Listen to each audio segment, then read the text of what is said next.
All right, thank you. Welcome. We will getting started. I'm just going to switch over to the presentation for tonight.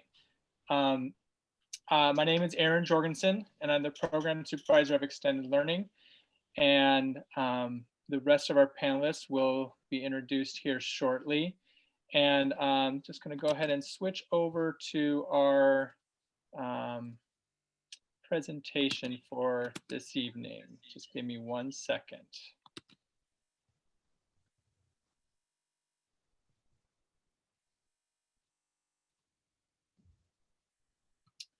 All right.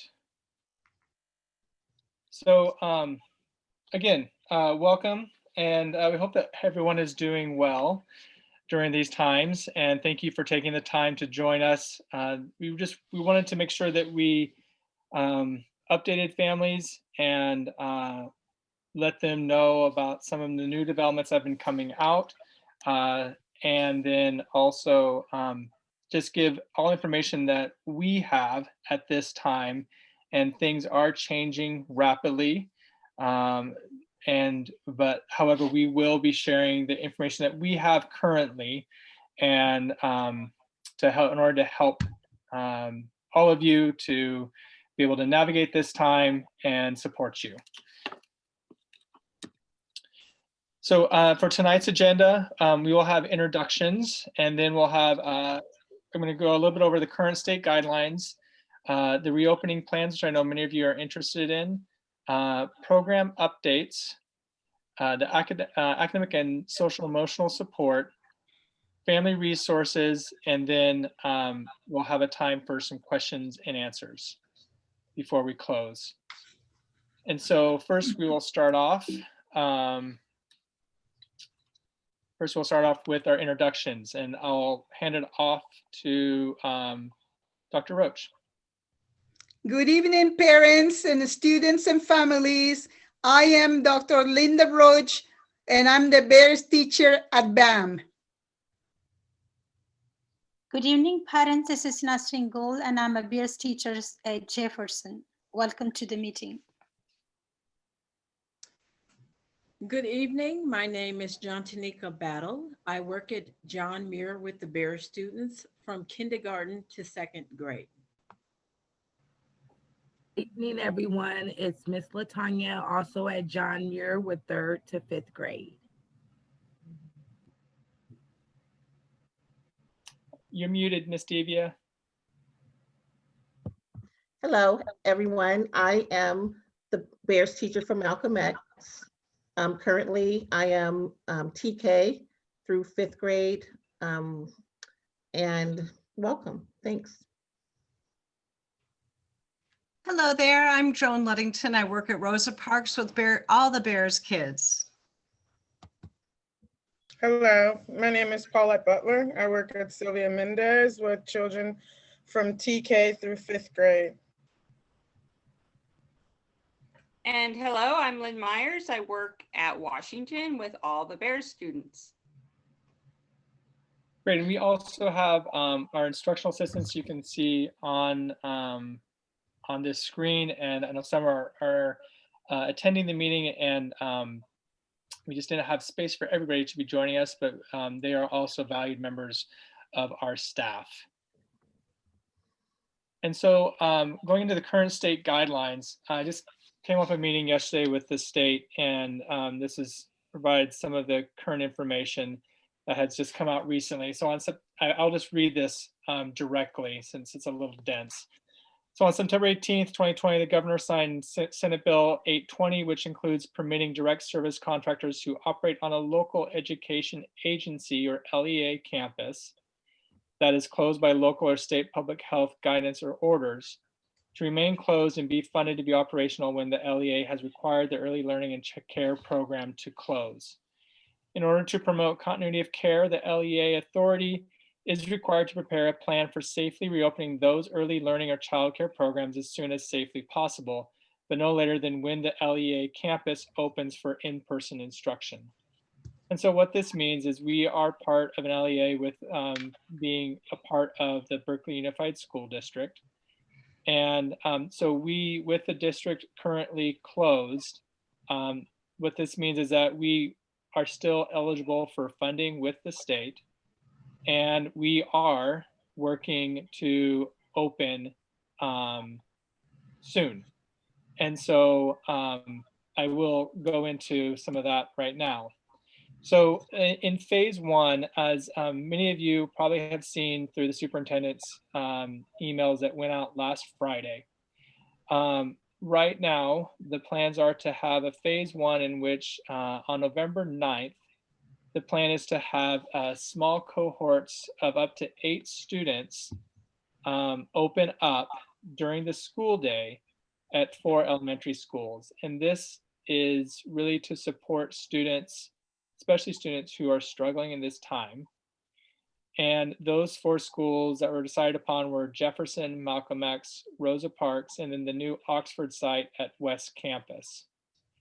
And that will, those 4 schools, the decision was made to start with just 4 schools so that we can make sure that we open safely and that we're able to focus on getting everything ironed out before it expands to more sites. The students for these programs, these day programs, will be selected by the site coordination of services teams, or it's also called the intervention teams at each site. And then if all goes well, which is our hope, on November 30th, the plan is to expand those groups of those small cohorts of up to 8 students to up to 12 to 14 students. Then phase 2 is when the school day becomes more, it will expand, and that will include all the students and the school day staff. I should say that the phase 1, the staffing for this will be through extended learning staff, as many that are available. The superintendent is calling it a volunteer basis. And then they will also include some groups that are work with outside agencies if we don't have enough staff that from Berkeley Unified. So then phase 2, that will start on January 13th.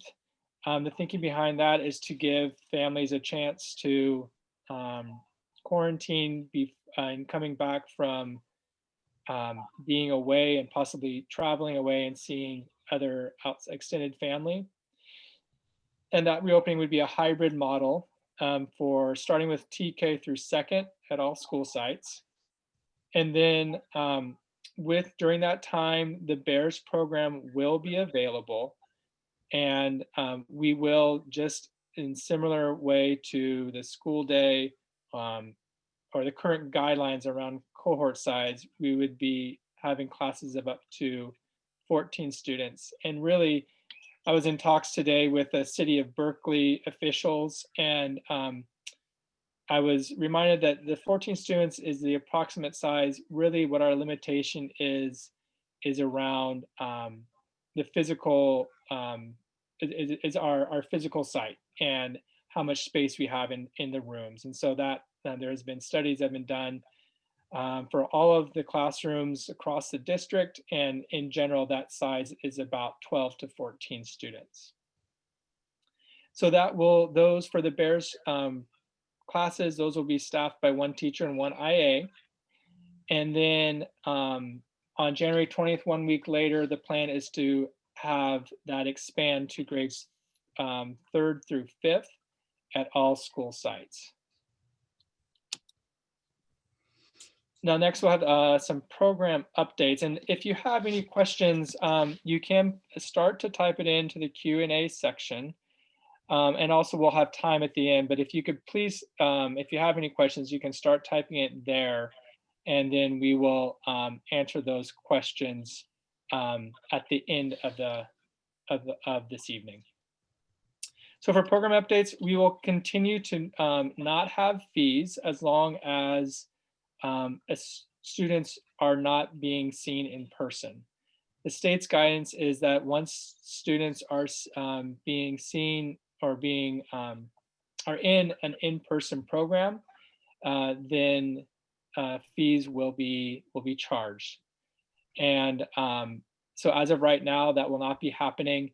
I have been told that for the hybrid model, for students, sorry, not the hybrid model, but for students that are returning early for the small cohort support classes, starting on November 9th, those families will not be charged for those times. So that will be separate from Bears. And so any families that will be attending those programs will not be charged for that, that support. Then we have, we'll have our programs right now are open for distance learning or video conferencing, just based on the needs for families. So at the beginning of the year, we had scheduled 2:30 to 5:30, and we're finding that that is not needed by all families. And I know all of our teachers are working to meet with their students when it is best for them. And they've been quite flexible in that, including meeting in the mornings during their time, their work time from their school day program, and at other times, including at lunch and even into the evening. So thank you, teachers, for all your flexibility in working with our families to provide the best care as possible. And then I just wanted to highlight an email went out this afternoon. If you did not receive it, please do email me and let me know what your current email address, because we used what we had as our current email addresses for all families enrolled in the program. But it came from Ashley Stepney, our Bears administrative assistant. And that was in regard to a new session of in-person programming by the city of Berkeley. We've been meeting with them weekly and just to get updates and also prepare for our opening. And they wanted to make sure that we reminded families that they are available and that they do offer scholarships. That information again went out from Ashley Stepney today, this afternoon. And if you did not receive it, please do email me. And it's, didn't include my email in this presentation, but it's aaronjorgensen@berkeley.net.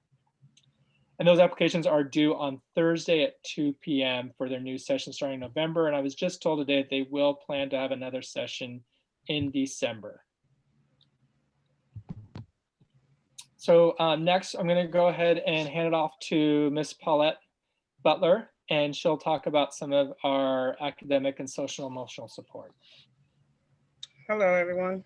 So we offer academic, social, and emotional support, homework support in the afternoon between the hours of 2:30 and 5:30 p.m.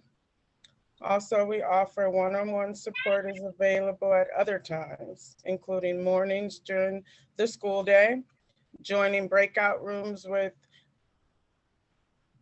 the classroom teachers supporting our students during distance learning, as well as having small reading groups, math and writing groups.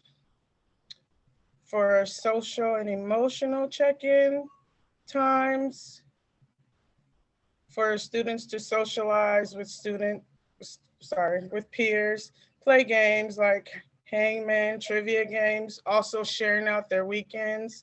We offer art time as well. And then for our school libraries are open for checking out books online, picking them up at your child's school site while practicing social distancing. And also last, we as Bears teachers are here to help your children reach their full academic potential still while distance learning. Thank you. Thank you, Ms. Paulette. And we'll go on to Ms. Lynn Myers for a review of some of the family resources that are available right now. Hello, everybody. Yes, I'm going to talk about what other resources are available and, for all of you during this time. Want to make sure that you guys know about the nutritional services that the district is offering, that meals are offered Monday and Wednesday and Fridays from 7:45 to 11. and the slide says what schools they're available from. I want to give a shout out to the Berkeley Food Network. They're the ones that are providing us with bags of veggies. The school district is, if every second Friday, those bags are available at the schools where the meals are available. If you also just go by in person during their public hours, they're more than happy to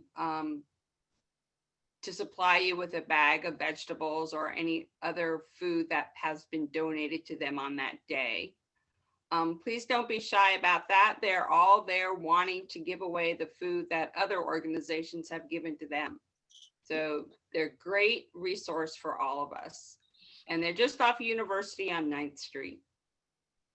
Then we have the fresh vegetables from our own gardens, and those are also available those second Fridays of every month this pickup is at the Berkeley Technology Academy, which is down on MLK past Washington School. And there you have the times for those.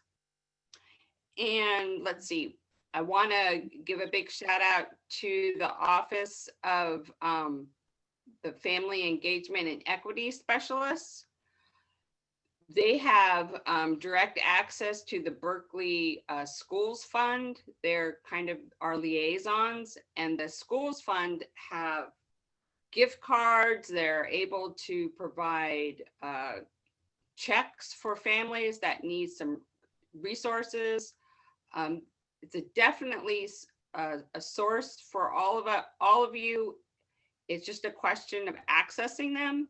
So feel we have the slide coming up is tells you who our engagement specialists are.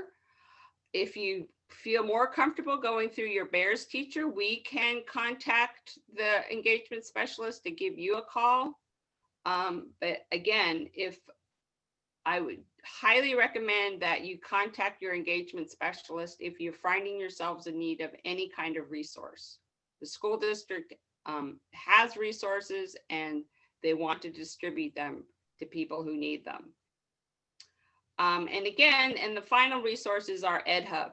Now they're open Monday, Wednesdays, and Fridays from 3:30 to 5:30. I know that's not, they're the hours that are staffed. So try and get there for technology needs and for supplies and books.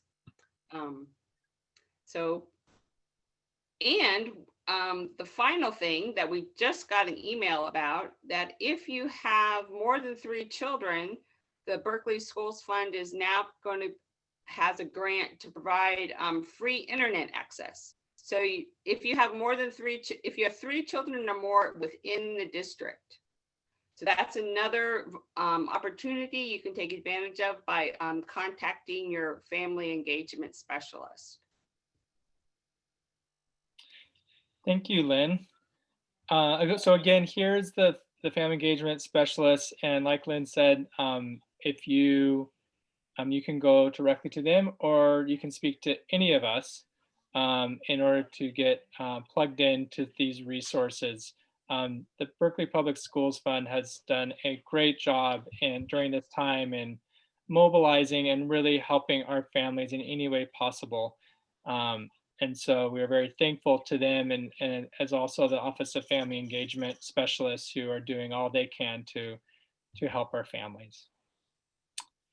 So that brings us to a time for questions and answers, and we will do our best. As I said earlier, it seems like things change almost daily, and so we will be able to give questions as best, or answers as best as we can to your questions. And please go ahead and put your questions in the question and answer box. If I can just, I'm gonna go ahead and actually stop sharing, and we'll go into that. So I have a question here. If my child is chosen to be part of the small group starting on November 9th, how soon are we going to be notified? That's a great question. My understanding is that that is happening right now. in which students are being identified. And I believe that I saw that that would be going out by the end of next week or early the following week, so that there would be about a week of buffer time before families know. If you, I will look to get more guidance if that is not correct, and I'll include it on our follow-up email that will include tonight's presentation that will go out to all families tomorrow. So if I get any updated information, I will include that.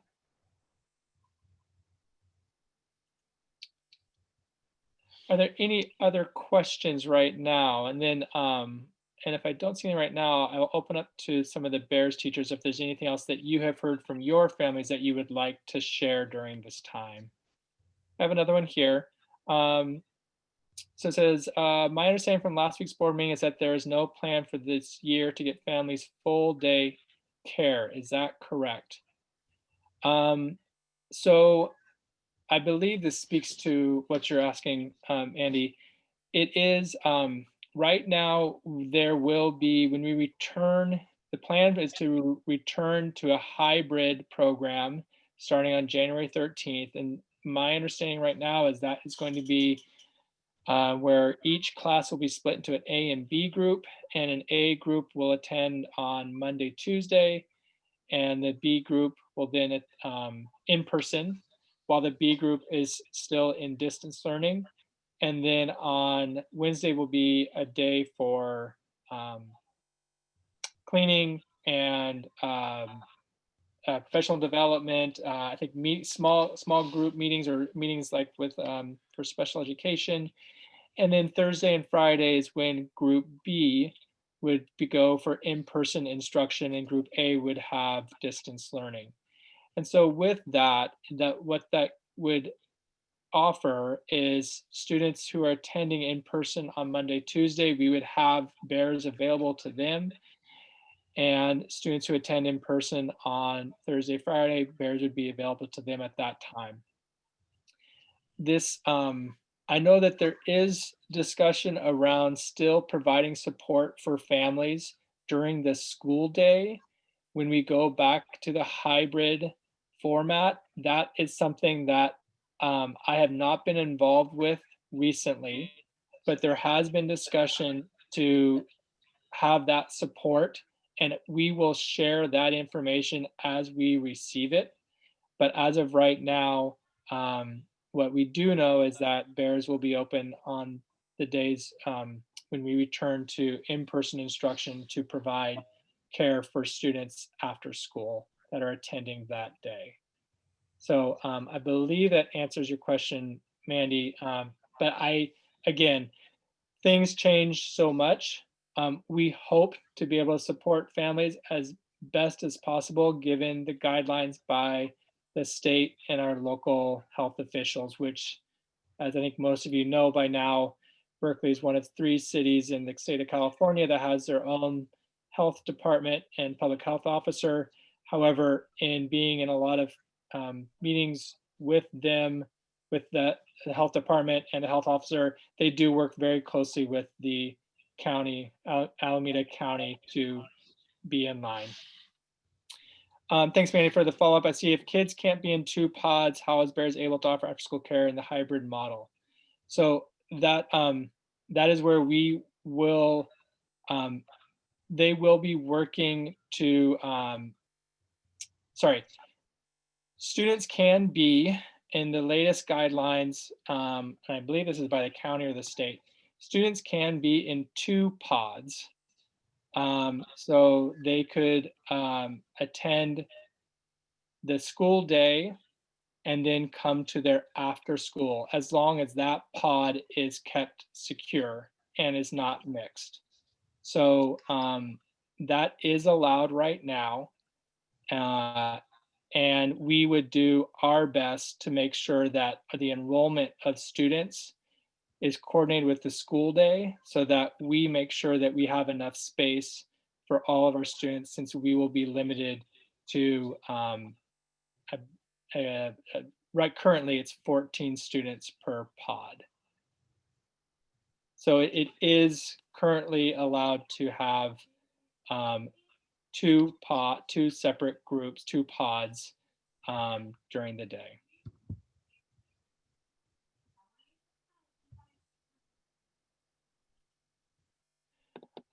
Bears teachers, are there other questions that you can think of that have come up from families that would be good for us to discuss? I hope that we had done this during our presentation, but Ms. Myers or Lynn? Yes, if a family chooses to remain in distance learning, a Bears family, is there any access to Bears then? That's a good question. And since, like, as we just spoke about, the current setup is where there can be, students can be up to 2 pods with that student not in another pod, not being in another group. My understanding is that they could come to join, but would have to stay with one pod. So they could come to join, like, the A group of students on Monday, Tuesday, or the B groups on Thursday, Friday. And so that is my current understanding, but that hasn't been, I haven't gotten full details. That hasn't been fully reviewed with the district administration and our county health officials yet. And Lynn? But we will not be available for one-on-ones during the day then. That was my question. Yeah, for the families, if they just want to keep their kids at home. And they don't want to come to school at all. And so, yeah, so it's, oh, sorry, they don't want to come at all. Oh, you mean to provide support through distance or through video conference?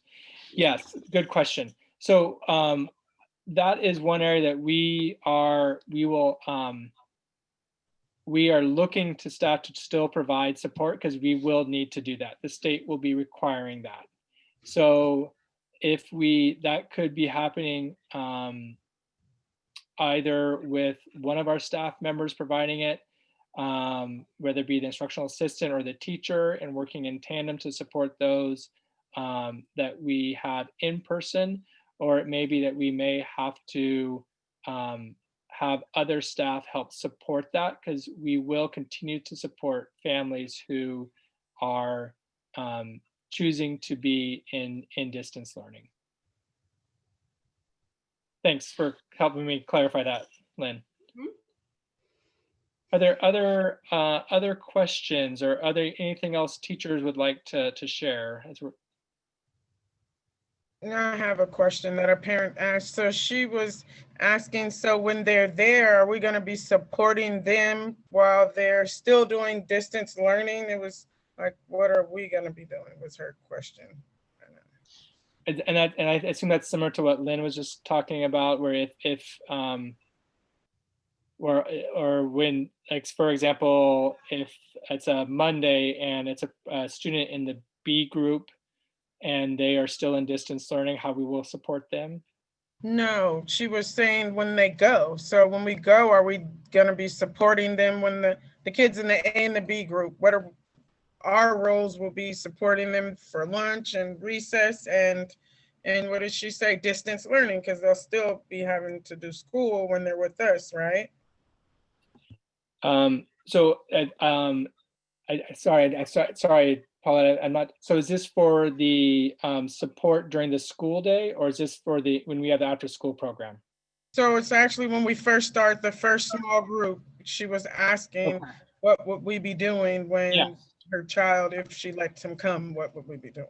So yeah, if you are able to get a spot at one of the 4 schools that is offering school days support during the day what they're calling the phase 1, that will be, those students will be, that program will be offered from 8:30, current plans that be offered from 8:30 to 2:30 daily.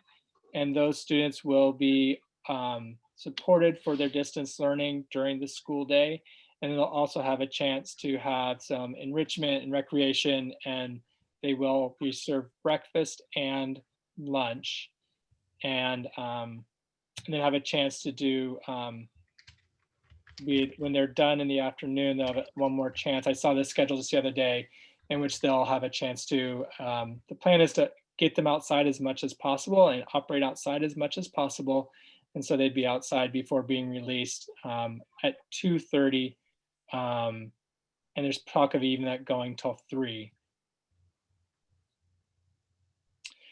I do see a hand raised. Jessica, I'm going to go ahead and call on you. And if you want to ask your question. Oh, thank you so much. Can you hear me? Yes. Because I have technical problems right now. There's just an echo, but go ahead. Okay. I have my phone and my computer on at the same time, and there's no camera on my computer. So it's super annoying. I have reached out to Aaron, Mr. Jorgensen, you, Yeah. and Mrs. Johnny, and haven't gotten any reply by email. I'm new to the area. I have a kindergartner in Gwen Rogers' class and a preschooler, but that's besides the point. We have no experience with the Bears program. I've been trying to figure out how to apply since January. Is there any way I can have a conversation with anyone? Yeah, I do apologize that we haven't gotten back to you. I saw that I assumed that that Miss Johnny had gotten in contact with you, and I do apologize. So there is, I will respond to you this evening, and there on the website is all the information to apply for the Bears program, and that is on the berkeleyschools.net. You can go to the Bears website under schools, and that information is on our website, but I can also, I will respond to you this evening and give you that information. Yeah, that would be great. I may have questions. It's nice to be able to communicate with a person who, like, we're new and we're newer and just utterly confused about the process. On the website, I didn't see an actual application. I thought it would be easy to ask a couple of questions about it. Maybe I didn't look far enough. So that I would appreciate that. That would be wonderful. Thank you. Great, and I will also include our administrative assistant, Ashley Stepney, who would help you go through the process. The process to apply, it goes through federal and state regulations, so it is very, has a lot of information that is necessary. It does take a while, so I'm sure that you'll have questions, and she will also be able to help you with that, and we'll get all the information out to you. Awesome. Thank you so much. Great, thank you.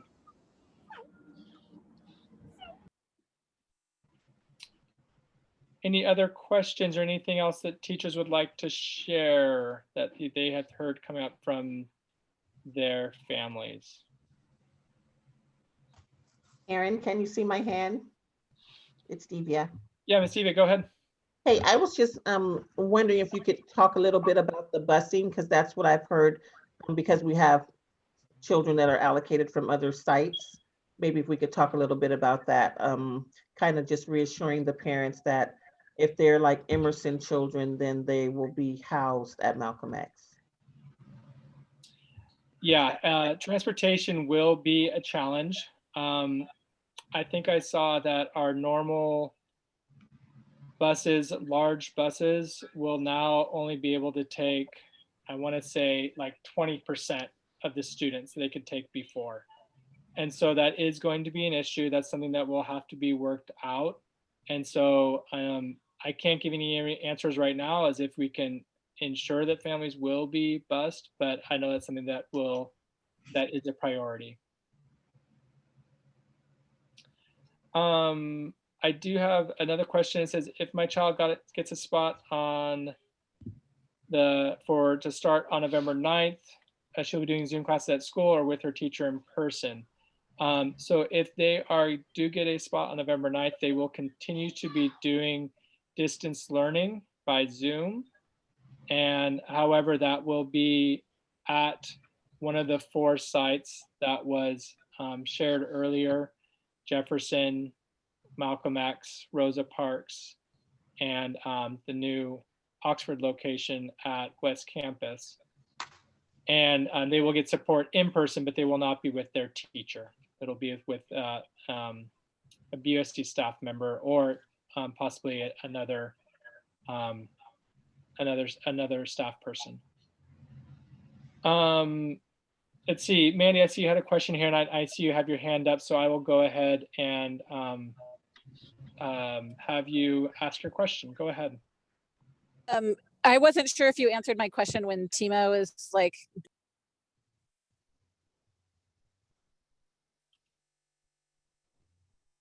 Sorry, Mandy, I think I lost you. Are you there now? Oh, do you hear me now? There you are. Okay, so I just wasn't sure if you answered my question when I was being distracted by Tima. Did you answer that question or no? I did not. I'll do it right Okay. now. So, Great, thank you. Yeah, so the small cohort starting in November, will they go away when hybrid learning starts?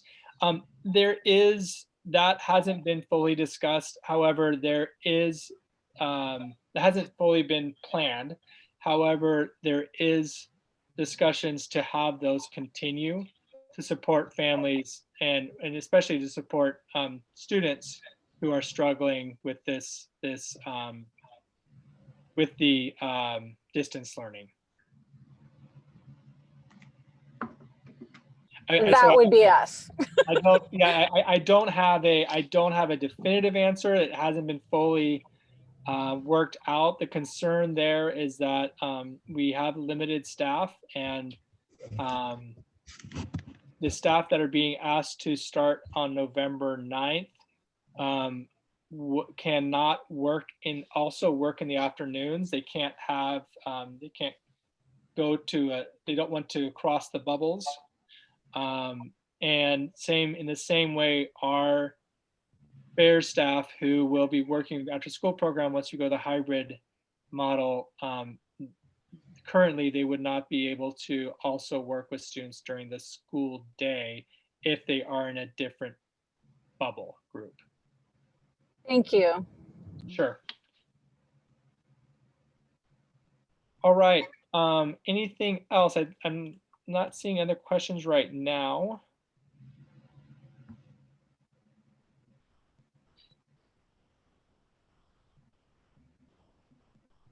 I'm just going to go and just go through here once more, make sure that we don't see anything else.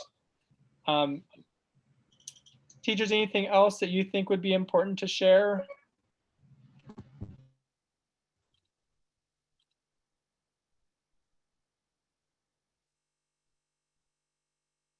Okay, go ahead. I heard somebody. I have a question for just understanding. Now, as far as new enrolling students in Bears, with the priority be going to the students that are already enrolled in the Bears program, if for the low numbers, the 14? Can you speak on that? Yes, thank you. Thank you. That's a great question, Johnny. And so when we do return, we are held to state guidelines in how we enroll our families. Thankfully, so far in my 5 years in working in the Bears program, we have not, I think only maybe a handful of times where we've had to follow these guidelines because we have a waiting list. And so those guidelines require us to give priority to families first based on students who qualify based on McKinney-Vento or foster children or who are foster students. And then we would go to providing prioritizing enrollment based on family income. And so when you apply to BEARS, that all the information is required to be submitted. And so families who qualify for BEARS based on their need and their income, those families fall within a fall on a scale and to where priority be given to families based on income, with lowest families who are lowest income being given first priority. And then we'd go from there until we fill all the spots that we have. So our goal will be to work with the school day so that our current enrollment of students are split across the current structure with the A and B groupings, so that we don't have an issue with having to tell families so that we do not have a spot for them. And if we're able to do that and balance that out, then hopefully we will not have that be an issue. But that's what we are required to follow based on state guidelines. So there is, I see another question that says, what do you have in place for children who are at high risk with asthma or other health concerns? And so, I mean, with the training we've received and the current plans they are making for reopening on November 9th, I know every classroom does have new air filters throughout the district. We will be working to be outside as much as possible. That will become more challenging as we get into the colder months, but that is something that we will be pushing for just based on the current guidance to ensure we have good circulation. And then I can't speak directly to children with asthma as far as any other precautions that are happening, but I do know that all safety precautions are being looked into and explored to make sure that our students and our staff are as safe as possible.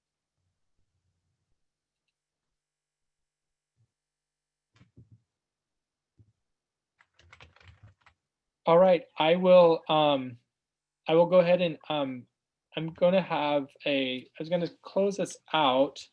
I do have a video that Miss Joan at Rosa Parks took, and I'm going to transfer over to that. But Miss Joan, do you want to just give us a little introduction as far as what you took? Sure thing. Every Tuesday and Thursday at 2:15, an open group of students and I get together and do some arts and crafts. Many times it's the last minute plan and we scrounge around a house for supplies. And other times I leave supplies out for them on the wood bench. And this time we made baker's clay, and it was up to the students to scrounge together some flour and salt, and we had just a ball. Great. I'm going to go ahead and I'm just checking to make sure there are no other questions. And before we go into this, okay, I'm just going to share my screen. Just give me a minute or a second. All right. Hopefully everybody will be able to hear this okay.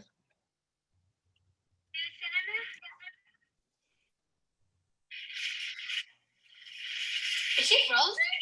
Okay, you guys are videotaped for, tell me, what do you like about Joan's craft?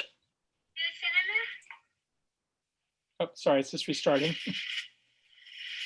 Is she frozen? Okay, you guys are videotaped for, tell me, what do you like about Joan's craft mob? I love it that I can spend time, talk around with my friends. And there's like all the crafts. Joan is the best. Yes, Aniela, what do you like about it? All the activities are like super fun. Aww. Alonzo, what do you have to say about Joan's craft mob? I like art. No kidding. So these are my superstar crafters that I meet with every Tuesday and Thursday. today we're making baker's clay, and Serena had a really good point about doing crafts or trying anything new. I'll make the 3D. Serena, what's important about doing anything new? I made a 3D cylinder. Stay positive. Stay positive, even though it's really hard. When your solution or your dough doesn't come out the way you want it to, you really. It is still fun. That is really cool, Alonzo. I think one actually got it. Really? Yay! Patience paid off. Okay, signing off, and hope that your children too can join Jones Craft Mob. All right. And Joan, do you have something to show the rest of Oh, yes. This is one of the beautiful baker's clay items I created. Great. Thank you, Joan. So I wanted to thank everybody for attending, and thank you for your questions. Please do continue to reach out to me or to your teachers or to Ashley if you have any questions or if you are in need of any support. Again, this presentation and the resources in it, including the links, will go out to families tomorrow. And if you have anything else, please do get in contact with us. Thank you, and please take care. Have a good evening. Bye, everyone. Bye. Thank you, guys. Thank you. Thank you, parents and children and families, for joining us tonight. Bye.